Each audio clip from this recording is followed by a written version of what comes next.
জিওসিও হতবাক হয়েছিলেন, কারণ তারা যুদ্ধে হেরে গিয়েছিল একটি ছোট্ট শহরের কাছে। জিরিও জয় করার পর এটি ছিল বড় শহর।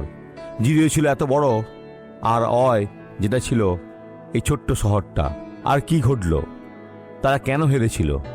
কারণ তারা পাপ করেছিল। এখানে জিওসুয়ের 7-13 পদে ওঠো। সে বিধ্বস্ত ছিল, সে তার জামাকাপড় ছিঁড়ে ফেলেছিল। লোকদিগকে পবিত্র করো, বলো তোমরা কল্যের জন্য পবিত্র হও, কেননা ইসরায়েলের ঈশ্বর সদাপ্রভু এই কথা কহেন। হে ইসরায়েল, তোমার মধ্যে বর্জিত বস্তু আছে, একটি অভিশপ্ত জিনিস। বর্জিত মানে অভিশপ্ত। তোমার মধ্যে, আপনাদের মধ্য হইতে সেই বর্জিত বস্তু দূর না করিলে, এটা দেখুন, যদি আপনার হৃদয় অভিশপ্ত হয় তবে আপনি জিততে পারবেন না। তুমি আপন শত্রুদের সম্মুখে দাঁড়াইতে পারিবে না।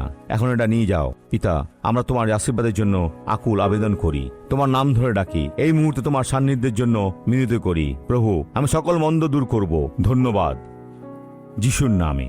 এই জীবন থেকে সকল মন্দ দূর হয়ে যাক যিশুর নামে। আর আপনি বলুন আমেন।